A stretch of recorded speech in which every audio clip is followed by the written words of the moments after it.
कई बार इतिहास में कुछ घटनाक्रम ऐसे हो जाते हैं कि हम खुद कातिल होते हैं, पता नहीं चलता कि गवाह और बयान क्या होंगे, सबूत क्या होंगे।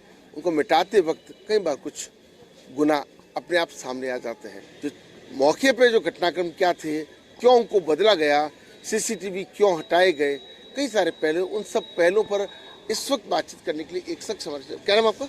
रुद्र प्रताप सिंह राजपुर जी, आपका उस आश्रम से क्या लिंक है? ये पूरा घटनाक्रम क्या है? मेरा आश्रम से कोई लिंक नहीं है। हम साध्वी जी के सनातन हिंदू धर्म का वो प्रचार करते थे और जिस तरीके से भागवत कथाओं का वो आयोजन करते थे, हम उनको सुनने जाते थे और पिछले काफ़ी टाइम से हम उनकी इस कथा वाचन जो भी प्रवृत्ति है उससे प्रभावित थे और साध्वी से हम आध्यात्मिक तरीके से जुड़े हुए थे। इस घटनाक्रम को देखें तो आपको क्या लगता है प्राथमिक प्रथम दृष्टया? सबसे पहले तो मैं साध्वी प्रेमबाई को भावभरी श्रद्धांजलि अर्पित करता हूँ।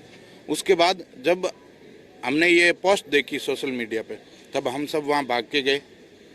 जब देखा कि एक मानवता के नाते देखा जाए तो भी उनका पार्थिव देह बाहर गाड़ी में पड़ा था, ये कदे भी नैतिक नहीं है। बाहर जब हमने इसकी आलोचना की भाई यहाँ क्यों रखा हुआ है, या तो आप हॉस्पिटल लो, प्रशासन को प्रशासन के हाथों में दो बॉडी को और वो इसका पोस्टमार्टम करेंगे, तब सारी चीज़ें सामने आ जाएगी। अपन अभी आप और हम इनके पिताजी को बोला कि एलिगेशन लगाने से कुछ नहीं होता, आप चलो, तो बोले मुझे पोस्टमार्टम की ज़रूरत नहीं, ये नहीं। उन्होंने बहुत सारी पुलिस प्रशासन के काम में अड़चन डाली। उन्होंने कोई रोना धोना नहीं, कंटिन्यू फ़ोन पे बातें कर रहे थे, इधर उधर पता नहीं किस किस को कॉल लगा रहे थे। और उसके बाद इस तरीके से पोस्ट होना ये सवाल खड़े करता है। उसके बाद इनके पिताजी का कहना है, पहले तो इन्होंने बोला था कि कोई नहीं, भगवान ने मेरे साथ जो कर दिया, कल सुबह मैं इसका हिंदू धर्म के हिसाब से जो भी अंतिम क्रियाक्रम होता है वो कर दूंगा। उसके बाद फिर अलग बयान में ये बोल रहे हैं इंजेक्शन देने के 30 सेकंड बाद डेथ हो गई, ठीक है।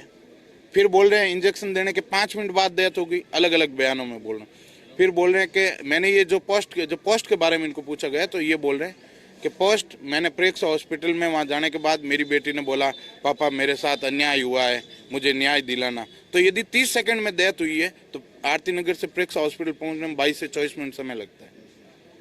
लेकिन इस पूरे मामले को लेकर आपका मन क्या कहता है, हालात क्या कहते हैं? घटनास्थल पर सुना है कि काफी कुछ तब्दीली कर दी गई है।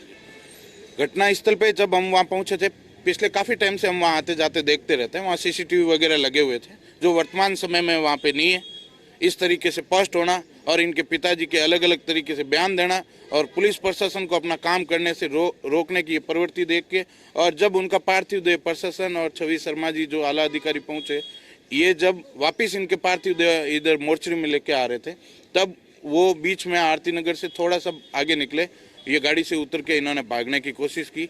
तब छवि शर्मा जी ने इनको रोका, आप अंदर बैठे रहो, और इन्होंने नाना प्रकार के कृत्य किए। ये सारी चीज़ें मद्देनजर रखते हुए, जहाँ तक मेरा अनुभव है, जहाँ तक हम कॉलोनी वालों ने सब ने देखा, तो हमें ये लगता है ये नेचुरल डेथ नहीं हो सकती, इसमें कुछ ना कुछ बहुत बड़ी साजिश के तहत इनकी हत्या की गई है। तो आप देख सकते हैं कि बड़ी घटना ये सामने आई है कि भागने की कोशिश करना, भागता कौन है ये तो भगवान जानता है, या खुद का मन।